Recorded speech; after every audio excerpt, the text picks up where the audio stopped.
नमस्कार, आप देख रहे हैं 4 PM बिहार और मैं हूं अभिषेक मिश्रा। बिहार के लिए आज बड़ी खबरों का दिन है।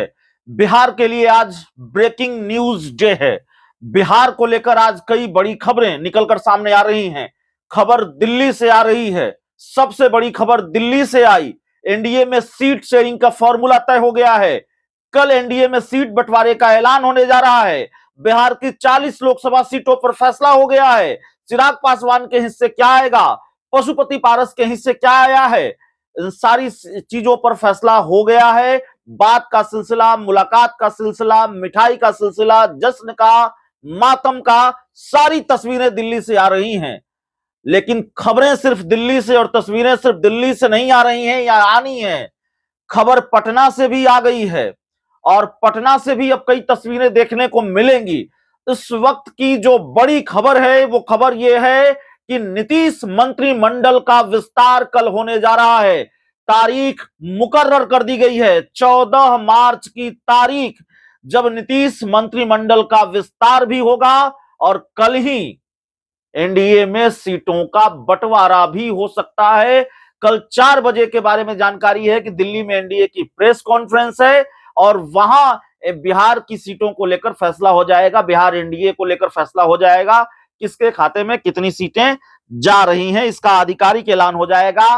कैबिनेट विस्तार जो अटका पड़ा था, लटका पड़ा था, और नीतीश कुमार के मुख्यमंत्री बनने के बाद बिहार में एनडीए की सरकार बनने हुए तकरीबन 1 से महीना से ज्यादा हो गया, 1.5 महीने हो गए, और तब भी बिहार कैबिनेट का विस्तार नहीं हो पा रहा था। कई बार इसको लेकर सुगबुगाहट तेज हुई, कई बार ये लगा कि मंत्रिमंडल विस्तार अब हो जाएगा, तब हो जाएगा। लेकिन इस सरकार में तो यह भी देखने को मिला कि मंत्रिमंडल विस्तार छोड़िए, जो मंत्री बने केवल 8, उन मंत्रियों के बीच विभागों का बंटवारा ही नहीं हुआ।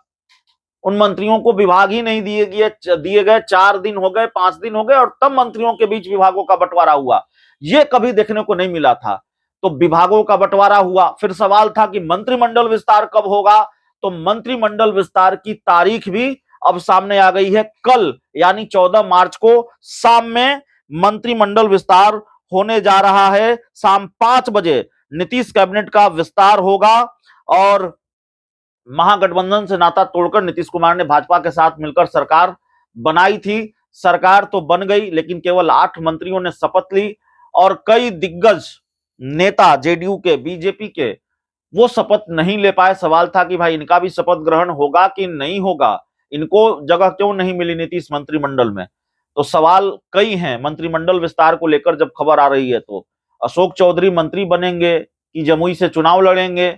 अगर मंत्री बनेंगे तो फिर जाहिर है जमुई से चुनाव नहीं लड़ेंगे, और ऐसे भी जमुई सीट चिराग पासवान के खाते में चली गई है। तो नीतीश कुमार अपनी सिटिंग सीट से समझौता नहीं करेंगे तो चिराग पासवान अपनी सिटिंग सीट से समझौता क्यों करेंगे। तो चिराग पासवान अपनी सिटिंग सीट नीतीश कुमार को नहीं देंगे और नीतीश कुमार अपनी सिटिंग सीट चिराग पासवान को नहीं देंगे। नहीं तो जहानाबाद चिराग के खाते में होती अरुण कुमार के लिए। वैसे अरुण कुमार नवादा सीट लड़ेंगे। जहानाबाद के जो पूर्व सांसद हैं, वे चिराग की पार्टी के राष्ट्रीय उपाध्यक्ष हैं। तो अशोक चौधरी मंत्री ही बनेंगे। चर्चा यह भी है कि उनको पार्टी का प्रदेश अध्यक्ष भी बनाया जा सकता है। तो कल तो तस्वीर इसको लेकर भी साफ हो जानी है। सवाल यह भी है कि जीतन राम मांझी की डिमांड पूरी होगी कि नहीं होगी। जीतन राम मांझी को एक और मंत्री पद मिलेगा कि नहीं मिलेगा, यानी उनकी पार्टी के कोटे से अनिल कुमार जो विधायक हैं हम के, वो मंत्री बनेंगे कि नहीं बनेंगे।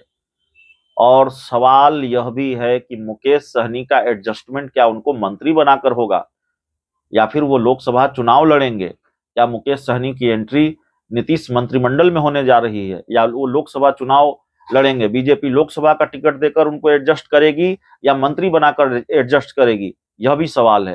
तो कल तस्वीर साफ होने वाली है। बड़ी खबर आ गई है, नीतीश मंत्रिमंडल का विस्तार कल होने जा रहा है। बहुत बहुत धन्यवाद।